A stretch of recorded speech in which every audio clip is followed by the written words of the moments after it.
أهلا وسهلا بيكم، أتمنى إن أنتوا تكونوا بخير وبسلام.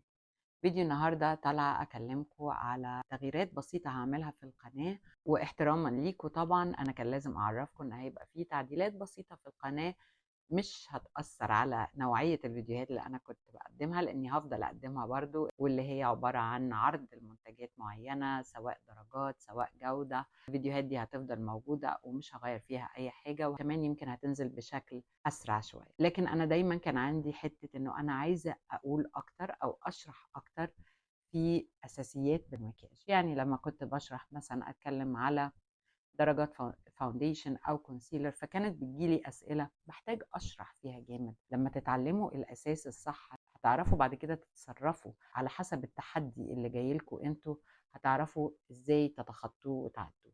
الفيديوهات اللي جايه هتتقسم على اكتر من نوع. النوع الاول هيفضل زي ما هو، اللي هو عرض المنتجات سواء مكياج سواء درجات، هتفضل زي ما هي مش هتتغير. الجزء التاني هنتكلم فيه أكتر من اتجاه في إظهار جمال المرأة. هنتكلم فيه عن اللبس، عن الشعر، عن الاتيكيت، عن كذا اتجاه وأسلوب في جمال المرأة والموضة.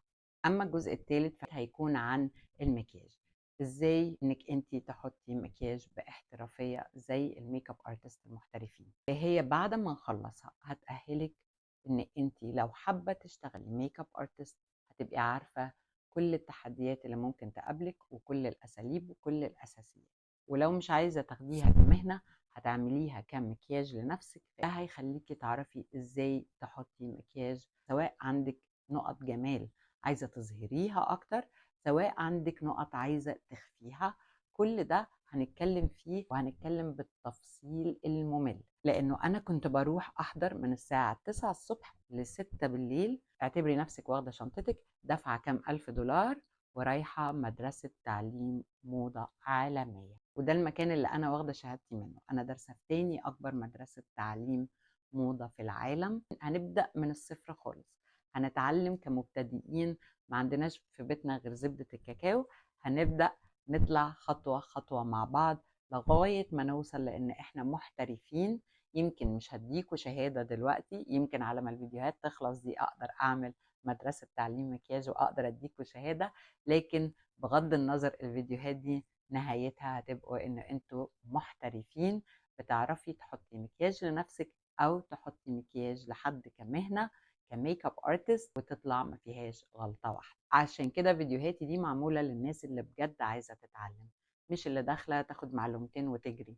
أرجو إن الفكرة دي تكون مفيدة بالنسبة لكم، وأرجو كمان إن أنتوا تكتبوا لي في التعليقات إيه الحاجات اللي محتاجيني أتكلم فيها. أنا طبعا أكيد عندي جدول همشي عليه، اللي هو زي ما قلت لكم هنمشي فيه بالتدرج من أول البدايات خالص لغاية الاحترافية. لكن ما بين ده وده أنا هحاول أجاوب على أسئلتكم وأديكم المعلومات اللي أنتوا عايزينها، علشان خلال الرحلة الطويلة اللي هنمشي فيها دي تكونوا أنتوا كمان في يومكم عارفين تعدوا التحديات اللي بتقابلكم. وبكده الفيديو يكون خلص. أرجو إن الفكرة تكون عجبتكم، وأرجو إن التغيير اللي هعمله في القناة يكون مقبول بالنسبة لكم ومفيد بالنسبة لكم، وأشوف وشكم على خير.